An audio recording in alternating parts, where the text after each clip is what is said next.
Blast படம் வந்து பார்த்துட்டு வந்திருக்கேன். இந்த பிளாஸ்ட் படம் பற்றி ரிவ்யூ சொல்கிறதுக்கு முன்னாடி இதில் யார் யார் ப்ரொடக்ஷன்ஸ் யார் யார் நடிச்சிருக்காங்க அப்படின்றது சின்ன ஒரு இன்ட்ரோ அப்படின்றது கொடுத்துட்றேன். நம்ம தமிழ்நாட்டில் ஃபேமஸான ஒரு ப்ரொடக்ஷன்ஸ் கம்பெனி ஏஜிஎஸ் ப்ரொடக்ஷன், அவங்க தான் இந்த படத்தை வந்து ப்ரொடக்ஷன் பண்ணியிருக்காங்க. அப்புறம் இந்த படத்தில் அர்ஜுன் அவர்கள், அப்புறம் அபிராமி, அவங்களுக்கு 2 பேருக்கும் பொண்ணாக வந்து பிரீத்தி அப்படின்றது வந்து நடிச்சிருப்பாங்க 3 பேர். அடிஷ்னலாக ஒரு சித்தப்பா ரோலில் ஒருத்தர் வந்து ஸ்பெஷலாக ஒன்று பண்ணியிருப்பார். அவரோட ரோலை வந்து நான் கொஞ்சம் சஸ்பென்ஸாகவே வச்சிடுறேன். உங்களுக்கு தெரியும், ட்ரைலர் பார்க்கும்போதே தெரியும். இருந்தாலும் வந்து படம் பார்க்கும்போது உங்களுக்கு வந்து சின்ன ஒரு சர்ப்ரைஸ் அப்படின்றது இருக்கும். இப்போ வந்து படத்தோட ரிவ்யூக்குள்ளே போவோம். இந்த படத்தில் வந்து ப்ளஸ்ஸும் அப்படின்றது இருக்குது, மைனஸ் அப்படின்றது இருக்குது. 2 விஷயத்தையும் நான் ஷேர் பண்ணிக்கிறேன். ஃபர்ஸ்ட்டு வந்து ப்ளஸ் அப்படின்றத வந்து ஷேர் பண்ணுறேன். படத்தோடைய ப்ளஸ் அப்படின்றது படத்தோடைய டைரக்டர் சுபாஷ் அவர்கள், அவருடைய டைரக்ஷன்.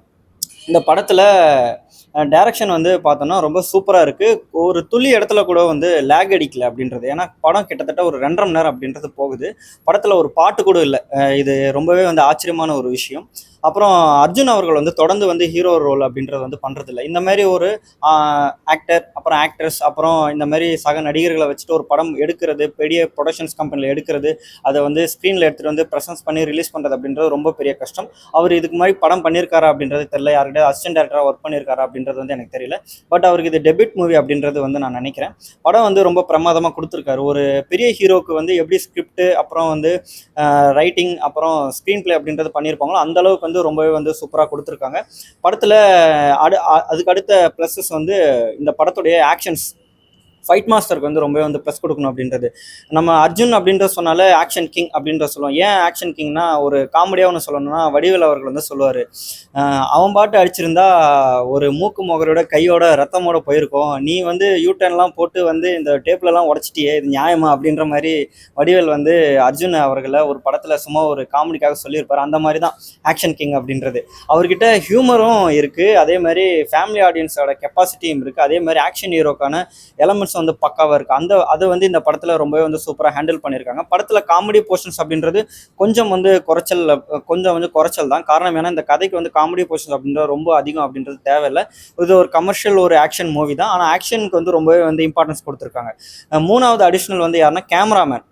ஆனால் ஆக்ஷன் மூவின்னு வரும்போது இப்போ ஆக்ஷன் கிங் அர்ஜுன் அவர்கள் வந்து ஆக்ஷன் பண்ணிடுறாரு. அவருக்கு வந்து கேமரா ஆங்கிள்ஸ் வந்து பெருசாக வைக்கணுன்றது அவசியம் இல்லை.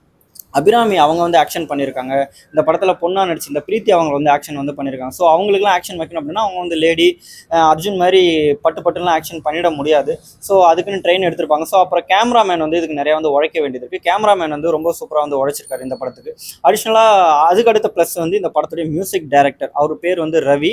இதுக்கு முன்னாடி அவர் ஏதாவது படத்துக்கு மியூசிக் பண்ணியிருக்காரு அப்படின்றது தெரியல. கிட்டத்தட்ட ஒரு லோகேஷ் கனகராஜ் படத்தில் அனிருத் அவர்கள் வந்து மியூசிக் பண்ணியிருந்தா எப்படி இருக்குமோ அப்படிதான் இருந்துச்சு. எனக்கு லிட்ரலி ஒரு 50% வந்து லோகேஷ் கனகராஜோட மூவி பார்க்குற மாதிரி தான் இருந்துச்சு ஸ்க்ரீன் பிளேல. அப்புறம் வந்து மியூசிக்கில் வந்து அனிருத்தோட மியூசிக் வந்து பார்க்குற மாதிரி தான் இருந்துச்சு. அதுக்கடுத்து படத்தில் இன்னொரு ப்ளஸ் ஒருத்தர் வந்து இருக்காரு. யாருன்னா வில்லன் ரோல், 2 பேர் வந்து வில்லன் ரோல் அப்படின்றது இருப்பாங்க. அதில் ஒரு முக்கியமான ஒரு வில்லன் ரோல் யாருன்னா, சார்பேட்டா பரம்பரையில் 2 பேர் வந்து நடிச்சிருப்பாங்க. ஒருத்தர் வந்து ரோஸ், இன்னொரு வந்து வேம்புலி. அதில் வேம்புலி அவர்கள் வந்து இந்த படத்தில் வந்து மெயின் வில்லனாக வந்து பண்ணியிருப்பாங்க. இது வந்து படத்துடைய ப்ளஸஸ். இவங்க நடித்தவங்க எல்லாருமே வந்து படத்தில் வந்து நம்ம மைண்டில் வந்து நின்றுட்டு தான் இருக்கிறாங்க. யாருமே வந்து மைண்டில் நிற்கல, இந்த கேரக்டர் இவங்க தேவையில்லை அப்படின்ற மாதிரிலாம் இல்லை. எல்லாருமே இந்த கேரக்டர் வந்து எல்லாமே பர்ஃபெக்ஷனாக இருக்குது. பட் படத்துடைய மைனஸ் அப்படின்றதுக்கு வரேன் இப்போது வந்து விஷயத்துக்கு. மைனஸ் அப்படின்றது பேசுறது மூலயமா படத்துக்கு வேணும்னே நெகட்டிவ் ரிவ்யூ அப்படின்ற மாதிரி கொடுக்கணுன்ற மென்டாலிட்டி இல்லை. ஏன்னா இது ஒரு நல்ல ஒரு ஸ்கிரிப்ட், நல்ல ஒரு ஆக்ஷன் மூவி, எல்லாமே ஒரு நல்ல ப்ரொடக்ஷன்ஸ், நல்ல ஒரு ஆக்டர்ஸ்லாம் வந்து கிடைச்சிருக்காங்க. எங்கே வந்து கோட்டை விட்டுருக்காங்க அப்படின்னா அவசரம். இவங்க வந்து தன்னுடைய ஸ்க்ரீன் பிளேல வந்து கொஞ்சம் வந்து அவசரத்தை காமிச்சிருக்காங்க. காரணம் ஏன்னா இது வந்து ஆக்ஷன் பேஸ்டு மூவினால அர்ஜுன் அவர்களுடைய குடும்பமே வந்து ஆக்ஷன் குடும்பமா, இவங்க வந்து டோட்டலாகவே வந்து ஒரு கராத்தா ஃபேமிலி அப்படின்ற மாதிரி ஃபர்ஸ்ட் ஹாஃப்லேயே ஒரு ஸ்டார்டிங் 20 மினிட்ஸ்ல எல்லாத்தையுமே வந்து ரீவீல் பண்ணிடுறாரு. அப்படி ரீவீல் பண்ணுறதுனால பதம் மீதி இருக்கிற முக்கால்வாசி படத்தை பார்க்குறது வந்து கொஞ்சம் சுவாரஸ்யம் அப்படின்றது வந்து குறையுது. அதுக்கப்புறம் நிறையா வந்து ட்விஸ்ட் அப்படின்றது வச்சிருக்கலாம். படத்தில் ட்விஸ்ட் வைக்கிறதுக்கான எலமெண்ட்ஸ் வந்து நிறையாவே இருக்குது. படம் பார்க்குற நமக்கே வந்து இதெல்லாம் ட்விஸ்டாகவே வச்சிருக்கலாமே, எதுக்கு வந்து ஸ்டார்டிங்லேயே வந்து ரீவீல் பண்ணிடுறாங்க. ஏன்னா படம் ஸ்டார்டிங் 20 மினிட்ஸ்லேயே எல்லாத்தையுமே வந்து ரீவீல் பண்ணிடுறாங்க. அர்ஜுன் அவர்கள் வந்து கராத்தா மாஸ்டர் அப்படின்றத ரிவீல் பண்ணிடுறாங்க. அப்புறம் அபிராமி அவங்களுக்கும் கராத்தா தெரியும் அப்படின்றத ரிவீல் பண்ணிடுறாங்க. அவங்க 2 பேருக்குள்ள பொண்ணு வந்து கராத்தா தெரியுன்றதை ரிவீல் பண்ணிடுறாங்க. அப்புறம் நல்ல வேளை செகண்ட் ஹாஃப்ல கிளைமேக்ஸ்க்கு முன்னாடி இன்டர்வல் சீன்ஸ்ல கொஞ்சம் வந்து அங்கங்க சஸ்பென்ஸ் வந்து ரிவீல் பண்ணியிருப்பாங்க. அந்த எலமெண்ட்ஸை மட்டும் கொஞ்சம் வந்து விட்டு வச்சிருக்காங்க. டேரக்டர் வந்து அந்த ஒரு விஷயத்துல வந்து கொஞ்சம் கோட்டை விட்டுருக்காரோ, ஒரு ஒரு யங்ஸ்டர், அதாவது யங்ஸ்டர் அப்படின்றதுனால நான் குறை சொல்ல வரல. யங்ஸ்டர்னால கொஞ்சம் வந்து பொறுமையை கடைபிடிக்கிறது ரொம்ப நல்லது. ஏன்னா படம் வந்து இன்னைக்கு இருக்கிற நிலைமைக்கு ஒரு தேட்டர்ல ஒரு ஆடியன்ஸை கூட்டிட்டு வந்து உட்கார வச்சு படம் பார்க்க வைக்கிறது வந்து ரொம்பவே கஷ்டம். நீங்க என்னதான் மார்க்கெட்டிங் பண்ணாலுமே நிறைய பேர் இன்னைக்கு ஓடிடியை நோக்கி போயிடுறாங்க, இல்லைன்னா டவுன்லோட் பண்ணி பார்த்துடுறாங்க. அப்படி இருக்கும்போது உங்ககிட்ட ஒரு பிரமாதமான ஒரு ஸ்கிரிப்ட் இருக்கு, பிரமாதமான நடிப்பு திறமையை காட்டுறதுக்குலாம் ஆக்ட்ரஸ் இருக்காங்க, பெரிய ப்ரொடக்ஷன்ஸ் கம்பெனி இருக்குது அப்படின்னா உங்களோட ஸ்கிரிப்டில் வந்து நீங்கள் சில விஷயத்த வந்து வெயிட் பண்ணணும். 2.5 மணி நேரம் படம் அப்படின்னா ஸ்டார்டிங் ஒரு ஒரு ஒரு அரை மணி நேரம் வந்து நீங்கள் அந்த கதைக்குள்ளே கொண்டு போகிறதுக்கான ஒரு விஷயத்தை வந்து பொறுமையாக ஹேண்டில் பண்ணிவிட்டு அதுக்கப்புறம் மீதி இருக்கிற முக்கால்வாசி கதையை வந்து நீங்கள் சூப்பராக வந்து ஹேண்டில் பண்ணலாம். ஆரம்பத்திலே இந்த படத்தில் எல்லாத்தையுமே போட்டு சொல்லிட்டதுனால கொஞ்சம் சுவாரஸ்யம் அப்படின்றது குறையுது. அதுக்கப்புறம் இந்த படத்தில் கொஞ்சம் கருத்தூசி அப்படின்றது வந்து போடுறாங்க. அந்த கருத்தூசி அப்படின்றது ஏற்கனவே பார்த்த மாதிரி இருக்குது. அது வந்து அது அது வந்து ரொம்ப வந்து இழுத்தடிக்கல, கொஞ்சமாக போட்டதுனால ஒரு நல்ல விஷயம் அப்படின்றது. படத்தில் வந்து ப்ளஸஸ் அப்படின்றது இருக்குது, மைனஸ் அப்படின்றது இருக்குது. படம் வந்து என்ன கேட்டால் இது வந்து நிறைய பேருக்கு அர்ஜுனுக்கு அவர்கள் வந்து கம்பேக்கா அப்படி இப்படின்ற மாதிரி சொல்லுவாங்க. எனக்கு பர்சனலாக வந்து கம்பேக் அப்படின்றது மேலாம் எனக்கு நம்பிக்கை இல்லை. அவர் வந்து பல வருஷங்கள் கேப் விட்டு அவர் வந்து படம் பண்ணுறாரு அவருடைய வயசு காரணத்தினால. அவர் 90ஸ்ல இல்லை 80s எண்டில் வந்து நிறையா படங்கள் வந்து பண்ணிட்டார். இப்போது விஜய் அஜித் மாதிரியோ இல்லை தனுஷ் சிம்பு மாதிரியோ இல்லை சிவகார்த்திகேயன் மாதிரியோ தொடர்ந்து அவர்கள் வந்து படம் பண்ண முடியாது அவருடைய வயது முதிர்ந்த காரணத்தினால. ஸோ அர்ஜுனுக்கு வந்து இது ஒரு நல்ல மூவி தான். அவருடைய ரோலை வந்து சட்டிலாக பண்ணியிருக்காங்க. அப்புறம் அபிராமி வந்து அவங்களுடைய உடம்பெல்லாம் இழைச்சி ரொம்ப வந்து திரிஷா நயன்தாரா அளவுக்கு வந்து ஒரு யங் ஹீரோயின் மாதிரி வந்து லுக்காக கொடுத்துருக்காங்க.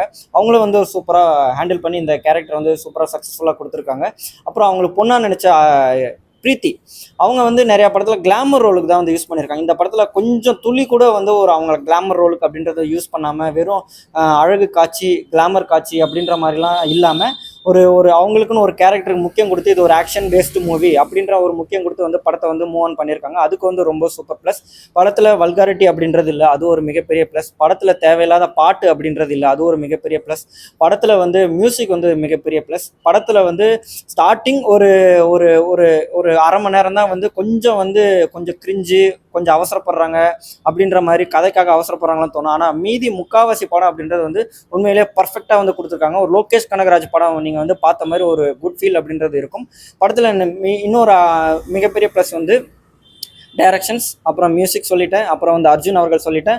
படத்தில் மிகப்பெரிய ப்ளஸ் எல்லாருமே நடித்தது. இந்த படத்தில் யாரெல்லாம் நடிச்சிருக்காங்களோ அவங்க எல்லாருமே வந்து மிகப்பெரிய ப்ளஸ். தேவையில்லாத ரோல் உள்ளே வராங்க, தேவையில்லாத ரோல் இவங்கெல்லாம் எதுக்கு வராங்க அப்படின்றது தேவையில்லாமல் திணிக்காமல் இந்த ரோல் இவங்களுக்கு இது போதும், இந்த சீன் வந்து இவங்களுக்கு இது போதும், இந்த ஃப்ரேமுக்கு இது போதும், இந்த ஆக்ஷன் சீக்வன்ஸ்க்கு இது போதும் அப்படின்றது கரெக்டாக வந்து பர்ஃபெக்டாக ஸ்கெச் பண்ணியிருக்காங்க. இந்த டேரக்டருக்கு இந்த வீடியோ நீங்கள் பார்ப்பீங்களா அப்படின்றது எனக்கு தெரியல. சப்போஸ் நீங்கள் பார்த்தீங்கன்னா நான் சொல்ல வரது என்னென்னா, நீங்கள் அடுத்தடுத்த படங்கள் வந்து பண்ணணும். ஏன்னா நல்ல நல்ல நல்ல நல்ல சீன்ஸ், நல்ல நல்ல கதைகள்லாம் நீங்கள் வந்து இந்த படத்துலேயே வந்து கொடுத்துருக்கீங்க. பட் வந்து அவசரப்படாதீங்க.